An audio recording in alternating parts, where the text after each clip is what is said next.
हाँ जी, तो अस्सलाम वालेकुम बच्चों। आज हम जिस मौजू पर बात करेंगे वो है कि जापानीज़ जो हैं उनका ज़िंदगी गुज़ारने का सबसे ज़्यादा लाइफ स्पैन है पूरी दुनिया के अंदर। जापानीज़ जो कौम है वो सबसे ज़्यादा उसकी एज है। जापानीज़ लोगों की एज दुनिया में सबसे ज़्यादा है, जो कि ऑलमोस्ट 84 पॉइंट समथिंग है। अब जो हम ये जानने की कोशिश करेंगे कि why Japanese have the highest life span in the world.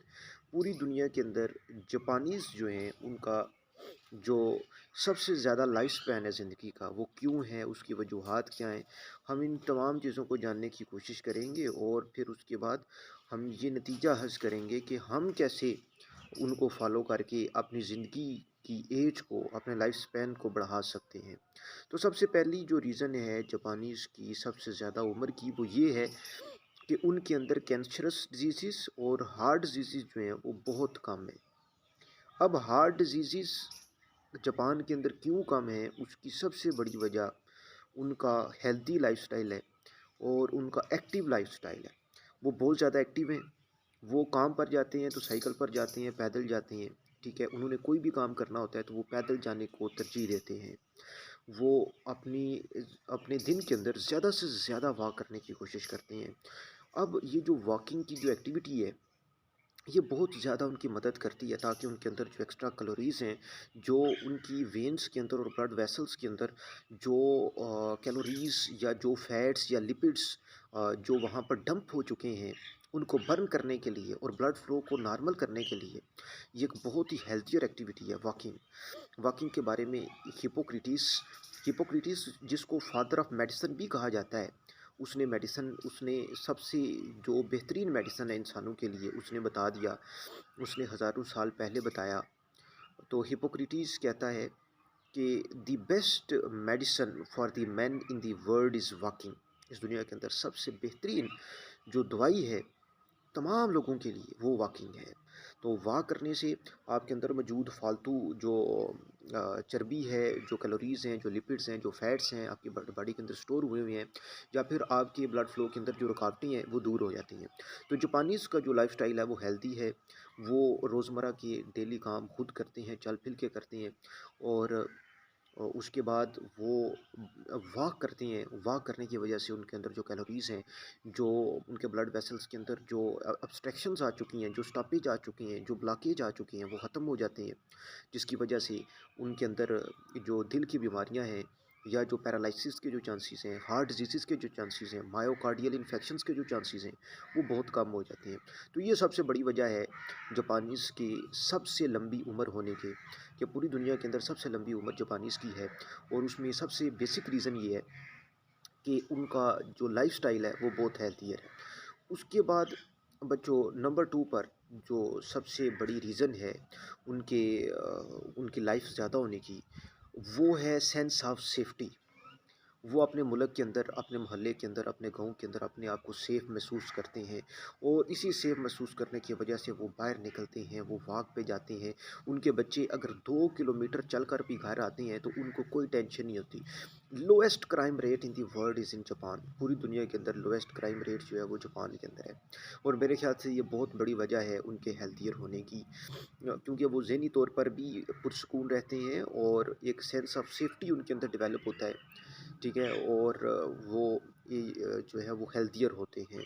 अब एक और बहुत बड़ी वजह उनके हेल्दी होने की या उनके सबसे ज़्यादा उम्र गुज़ारने की, वो उनका हेल्थियर डाइट है। उनकी डाइट बच्चों बहुत हेल्थियर होती है। वो अपनी डाइट के अंदर एक बैलेंस्ड डाइट लेते हैं जिसके अंदर उनकी कैलोरीज़, ठीक है? उनके अंदर उसकी उनकी डाइट के अंदर salt, sugar, cholesterol, fats, lipids, carbohydrates, ये तमाम चीज़ें जितनी भी आती हैं हमारी खुराक का हिस्सा हैं, वो इसको देख कर लेते हैं, ठीक है? वो इसको मापते हैं, जो वो खाते हैं उसके अंदर मापते हैं कि हमने कैलोरीज़ कितनी ली हैं, हमने इसके अंदर हाइड्रेट्स कितने लिए हैं, हमने इसके अंदर प्रोटीन्स कितनी ली हैं, लिपिड्स कितने लिए हैं, फैट्स कितने लिए हैं। इन तमाम चीज़ों को वो मापते हैं। उनके हर शहर में, हर गाँव में कुछ वॉलंटियर्स हैं जो कि हेल्थ वॉलंटियर्स हैं। वो आते हैं घरों के अंदर और उनका खाना आके चेक करते हैं कि इसके अंदर साल्ट कितनी है, इसके अंदर कैलोरीज़ की मिकदार कितनी है, इसके अंदर प्रोटीन की मिकदार कितनी है। और फिर उसके बाद ऐसे वॉलंटियर्स भी मौजूद हैं जो उनका ब्लड प्रेशर भी चेक करते हैं।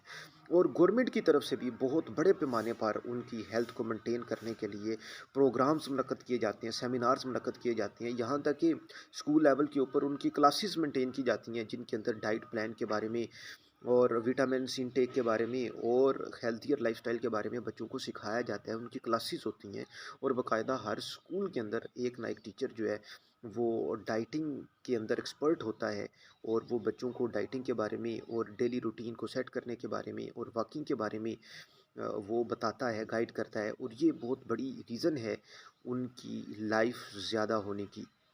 तो आज हम बात करेंगे कि जापानियों की जो ज़िंदगी है वो लंबी क्यों होती है और वो क्यों हेल्दी रहते हैं।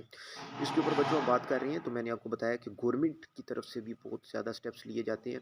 फिर उनका चेक एंड बैलेंस रखा जाता है होटल्स के अंदर, जहाँ-जहाँ पर भी खाना तैयार होता है, इवन के घरों के अंदर आकर भी खाने को चेक किया जाता है।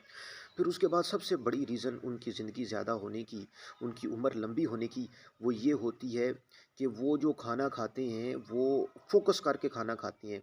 वो खाने को ऐसे नहीं खाते जैसे हमारे इंडियंस या पाकिस्तानीज़ खाते हैं कि जब खाना खा रहे हैं, उसे टीवी देख रहे हैं, मूवी देख रहे हैं, ध्यान ही नहीं कि खाने के अंदर हमने क्या चीज़ खा रहे हैं और क्या नहीं खा रहे और कितनी मिकदार में खा रहे हैं। हम ये सोचते ही नहीं कि हमारी बॉडी को इस चीज़ की ज़रूरत है या नहीं जो हम खा रहे हैं। तो वो इस चीज़ का बड़ा ध्यान रखते हैं, वो खाना खाते हुए सिर्फ़ खाने पर फ़ोकस करते हैं।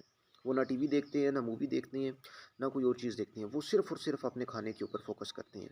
हमने न्यूज़ सुननी है तो खाना खाते हुए, हमने मूवी देखनी है खाना खाते हुए, हमने ड्रामा देखना है खाना खाते हुए, हमने कोई मिली नगमा सुनना है तो खाना खाते हुए। वो लोग ऐसा नहीं करते। वो खाना खाते हुए सिर्फ़ और सिर्फ़ अपने खाने के ऊपर फ़ोकस करते हैं। और ये इस्लामी तरीका भी है। अगर इस्लाम को आप देखें तो इस्लाम हमें दर्श देता है कि खाना खाते हुए सिर्फ़ और सिर्फ़ ध्यान खाने के ऊपर करें, ताकि वो खाना जो है, जो आपके अंदर जा रहा है, वो अच्छे तरीके से डाइजेस्ट हो और वो आपकी बॉडी के अंदर शामिल हो। तो खाना खाते हुए खाने की तरफ देखना